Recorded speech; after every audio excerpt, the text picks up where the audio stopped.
Welcome to this week's Hymn of the Week. This week we have ELW 589, All Depends on Our Possessing. So let's start talking about the tune. The tune is put, as you can see in the ELW, it mentions Johann Lerner, and he is the composer of the tune. It's in two-measure phrases. So here's our first two-measure phrase, then we start again, then another two-measure phrase. Of course, another two-measure phrase, two-measure phrase, and one more, which is sort of the same, slightly different ending here. So there's lots of similarities there, different starting note for the second half of the tune, but generally two-measure phrases. Originally, this piece was a melismatic, ornamented, written piece by Johann Lerner, which we see in here, but then it was adapted by various composers, eventually finally revised by Hiller in 1793. Now, when Johann Lerner wrote it, he put these words with it. Wunderanfang and herrliches Ende. It was a solo piece. So Wunderanfang meaning like wonderful beginning, and herrliches Ende meaning like an amazing end, right? So I would like to try a different thing, much in this vein of the composers that put this tune together that we see in evangelical Lutheran worship today. I'm going to try to attempt trying it in a new style with the piano. That wouldn't have existed in 1793 when Hiller, well, by then the piano existed. But originally when Johann Lerner came up with it, the piano wasn't existing. So I think that's a great way of trying to revisit this piece that has been through so many styles. So here's All Depends on Our Possessing.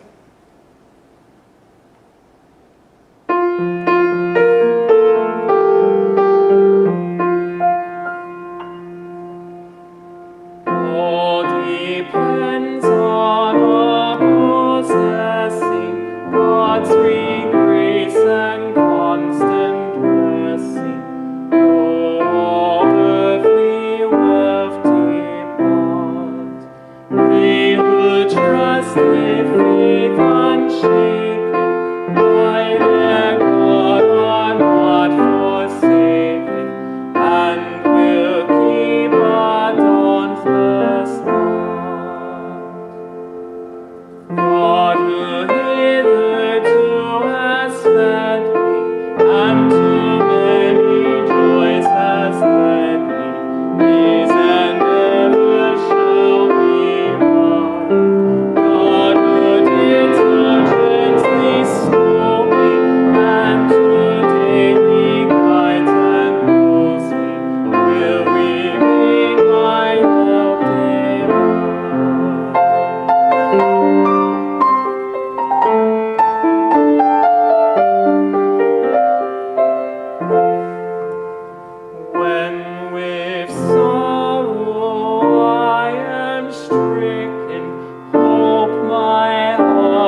So I realized that that becomes a totally different tune that way. But I think it's important when we look at the history of this hymn that it was done that way. It went through so many different styles. And so yes, of course, tomorrow I might want to sit down at the organ and play it 4 parts on the organ and enjoy the SATV parts and its harmony. But I also think revisiting in those other styles is important. So if we looked at, for example, a melismatic ornamented written style, it's really hard to think about what it could be if, of course, the text is different than the tune here. But maybe.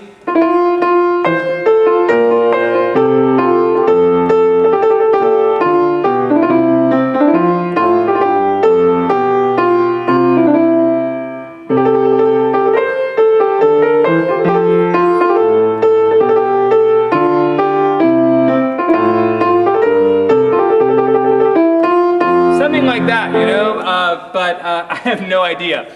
But you can hear how much that changes with the text. So let's talk about the text. I didn't forget. It was written around 1673 and it was considered a German anonymous hymn. I really wanted us to hear the text first because there's such a power in this text. It's anonymous, so we don't know who wrote it, but we know that Catherine Winkworth translated it. But it was published in the Andächtige Hauskirche. Now the Andächtige Hauskirche, if we try to translate this a bit, Andachten, referring from German to English, devotions, Hauskirche, of course, church in the home. So these were for devotions, bringing the church to your house. And so devotions at home. So that's interesting when maybe looking at the text a different way. Originally it had 6 stanzas, and Catherine, of course we mentioned, did the translation.